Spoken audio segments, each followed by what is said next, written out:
Hello everyone, so welcome back.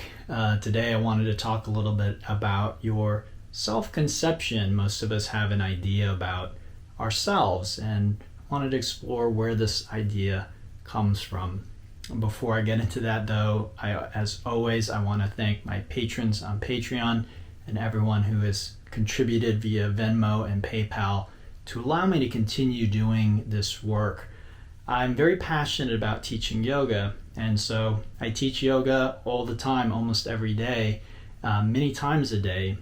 But it was really the contribution of students of mine who started contributing on a platform named Patreon, and also just individually, who have allowed me to transition to doing this work online as well. So thank you to those people. They make these videos possible.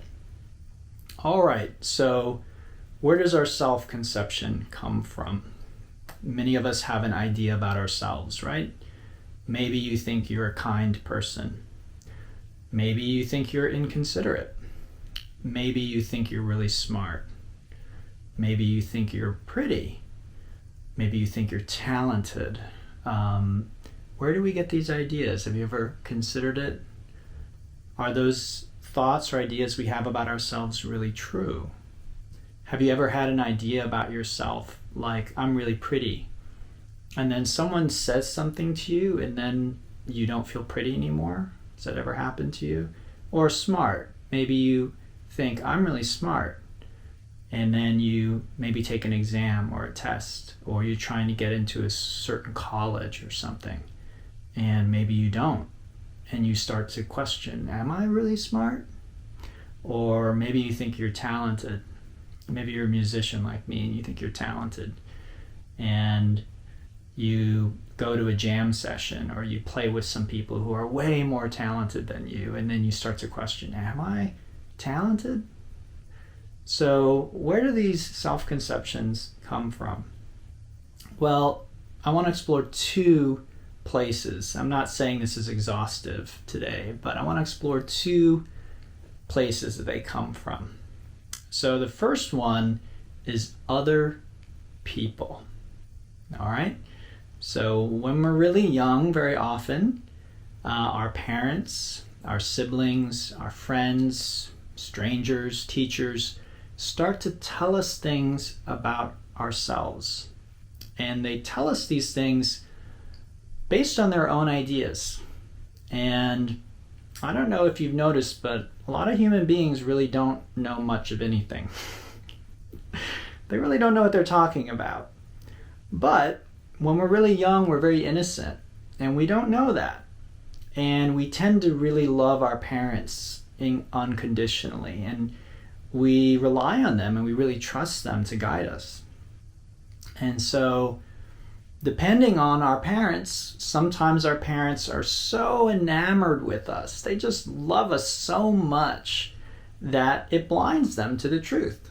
And they might start to tell us things that maybe other people don't really think, maybe most people don't think, but because they love us so much, they think it. So they might say, oh my God, you're so talented when we draw a picture or something, and maybe we're really not. But they just are so in love with us, they think we're so talented. And then we start thinking, ooh, this is great. Look at all the attention I'm getting. My parents think I'm talented. I'm going to keep drawing or making art. And then maybe later on we find out that not many other people think that about us. Or again, maybe their parents say we're pretty or we're smart. But parents can also do the opposite, right? Parents are people too, and they have bad days, and they have bad years. Some of our parents have had bad lives. They were traumatized. They had a hard time. And so sometimes, even though our parents love us, they will take out things on us. And so if we're drawing and our papers are all over the floor and our parent comes in from a long day at work and they're tripping over our art supplies and things, they might say like, put all this away. You're not talented. Put this away. Stop all this drawing nonsense.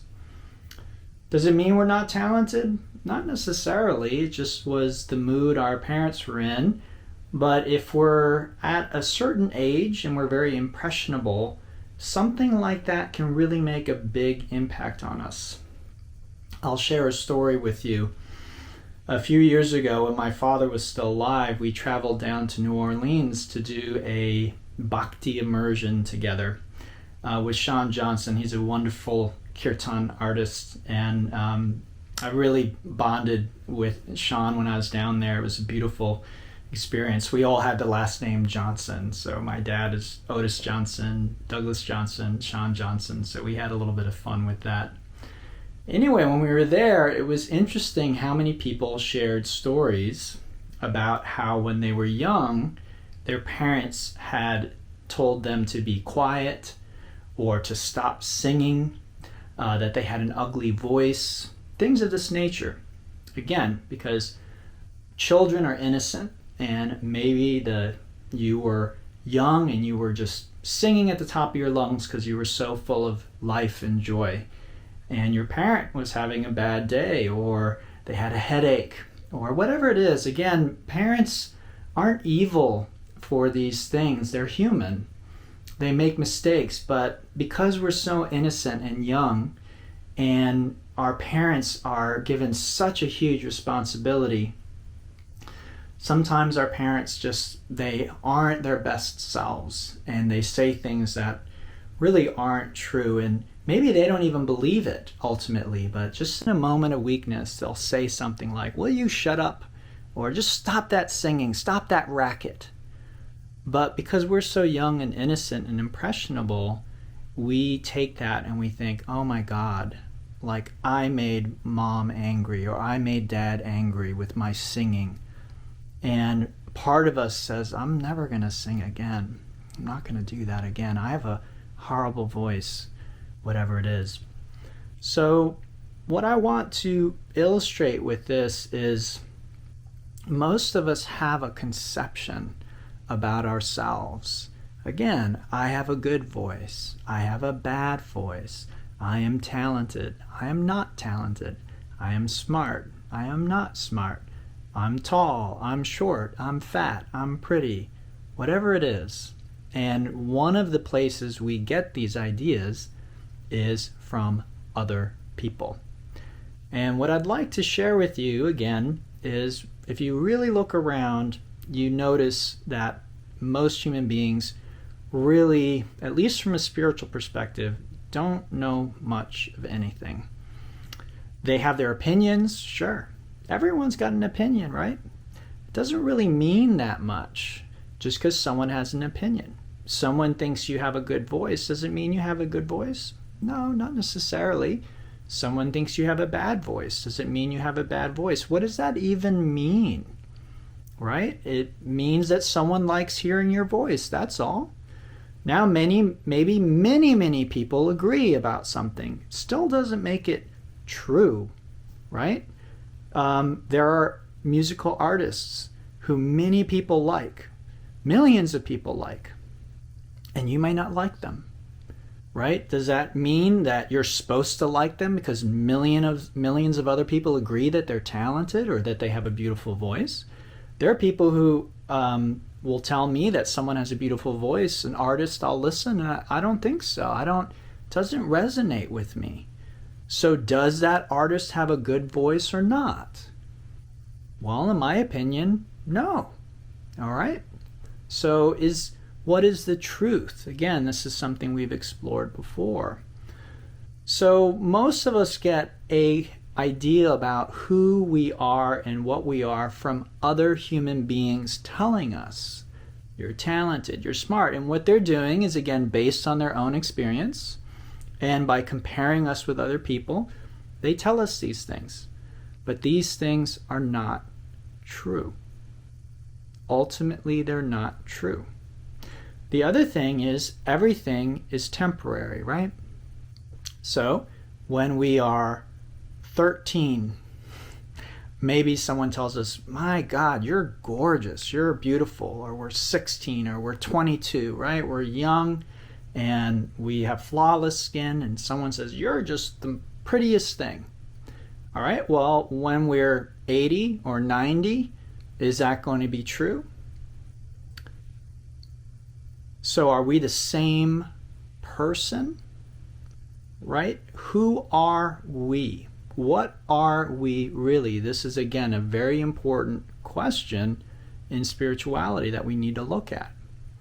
So my body is changing constantly, right? I could go outside, trip and fall down, mar up my face and my body, and 1 second I was pretty or handsome or attractive, and then the next second I'm not.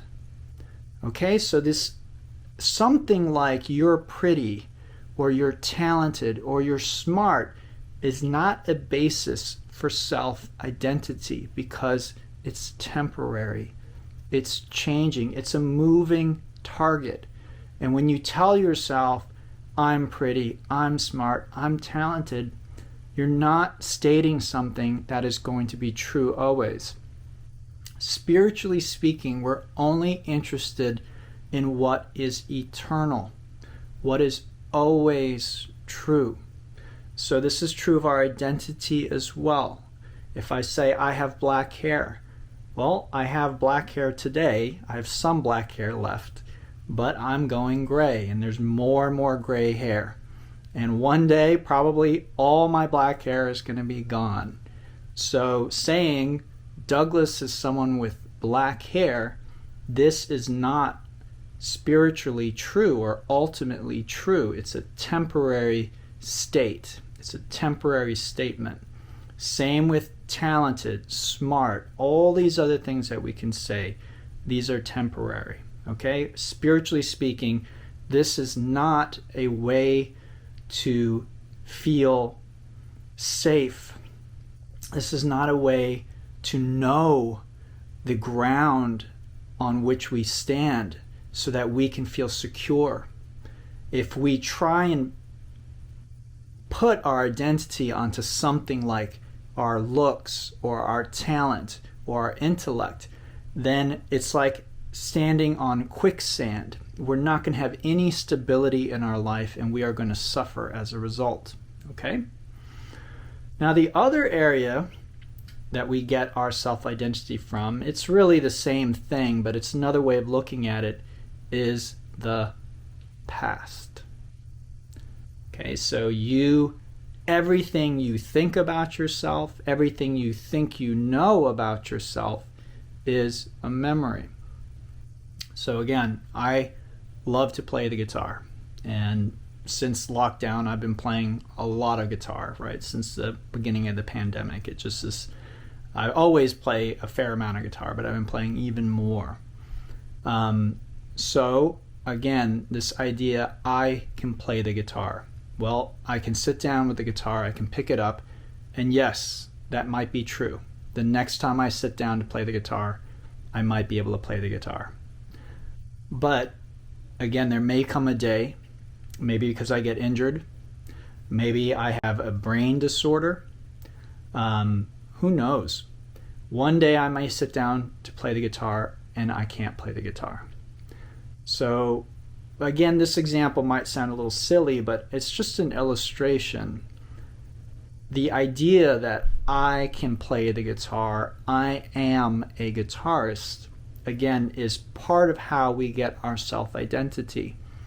And from a spiritual perspective, if I derive my self-identity from being able to play the guitar, or even worse, thinking I'm a good guitar player, or I'm a talented musician or talented guitar player, I start investing my self-worth in these ideas that again come from the past, that come from other people maybe telling me, coming up to me after a show and saying, you're really talented, or you're really good at playing the guitar. And this is something that almost all of us do. So it's a very common mistake, and we're actually encouraged to do it. We're actually encouraged to go out into the world, find things that we're quote unquote good at, do more of it, get paid to do it, and have people admire us and compliment us and do all this stuff.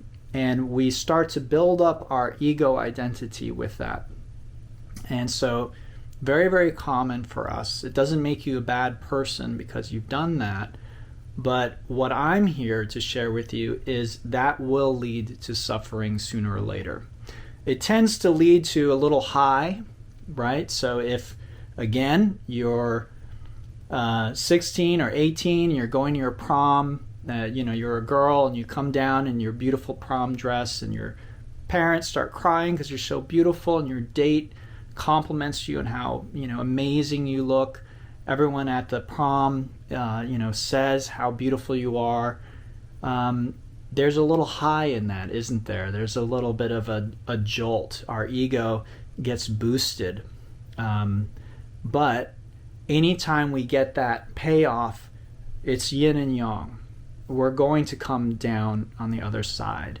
So when that boy dumps you after the prom or whatever, or over after summer break they dump you, when you get the job and then eventually you lose it, or you get fired or you get reprimanded, whatever it is, it's anything we can get complimented on, again, is a temporary state. And if we live long enough, we will eventually find that we lose whatever it is, whether it's our beauty, our intellect, our talent.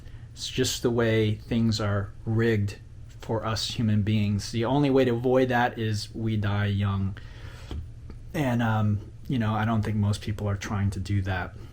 So the past and other people, and this is where we get our self-conception from. And what yoga and Buddhist traditions and these spiritual practices are encouraging us to do is to release this false sense of identity. For one thing, it's much too small. It's much too limited. You really are a mystery to yourself. And when you allow other people to define you and to tell you what you're good at, what you're not good at, what you can and can't do, you are really making yourself very small. Now again, it's understandable. When we're young, we're so impressionable, and the adults around us generally, most of them are not very well spiritually grounded. And so out of their own ignorance and out of their own love, honestly, a lot of times, they mean well. They mean well, but they tell us these things, and they begin to create this identity that is really too limited. And so through the practice of meditation and other practices that we do with yoga, we can begin to dissolve these things. And a lot of that is letting go of the past, letting it go of, again, our self-conception, our limited self-conception, even if it's things that we think are good, like talented, pretty, smart, rich, whatever it might be.